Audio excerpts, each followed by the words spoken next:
The Riverwatch program began in 1995 in response to the need for water quality data by a local watershed.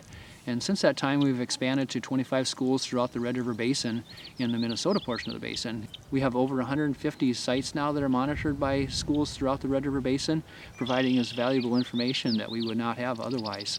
And this has created a sense of stewardship in the students also to better understand what their conditions are and to research more as to what can be done to improve their conditions. Well, I like Riverwatch because it allows us to ask questions that we normally wouldn't have thought of if we weren't in it, and it allows us to find the answers to those questions that we ask ourselves instead of just flipping through a textbook. And it really helps you become a better person. It helps you look at all the situations that you see every day from everybody else's point of view and not just your own.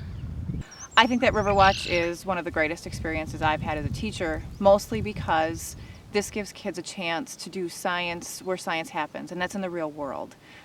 These are students who are learning how to inquire and develop questions about what they're doing, and they're learning how to be environmentally conscious citizens. They have a sense of place within their watershed. They know how what they do affects the world around them. I like Riverwatch because we get to use equipment that normally as high school students we wouldn't get to use because it's pretty expensive.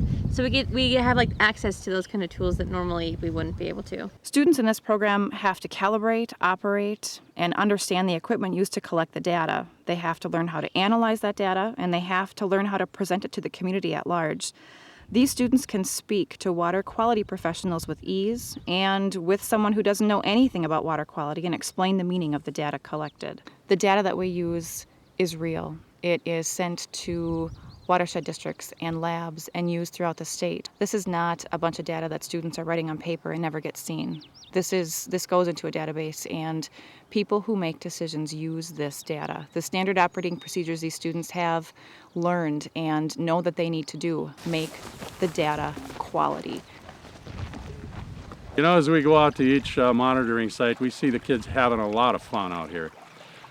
But the fact is, if you observe closely, you can see that there's also a lot of learning going on.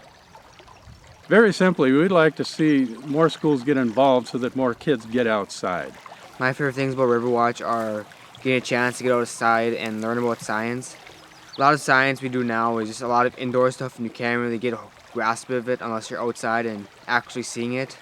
One thing that has been truly crucial to the success of this program is the partnership that we have with the local watershed district. The Red Lake Watershed District provides compensation for substitute teacher, for transportation costs, and if there are any little extras that our students need, they never hesitate to help support this program. They are truly seeing the value in the service learning that these students are doing. The Riverwatch program actually is a lot of fun, and you make friends with your teammates, and it looks good on a college application too. Very good. If the Riverwatch program helps motivate children into furthering their education, all the money and effort that the Watershed District has put into this endeavor will be well worth it. The kids that are in Riverwatch today are going to be the leaders and decision makers for tomorrow. So Riverwatch really is an investment in our future. Our hats go off to all the school teachers and students who have made our Riverwatch program a huge success. Riverwatch is really fun because it's a hands-on experience in learning.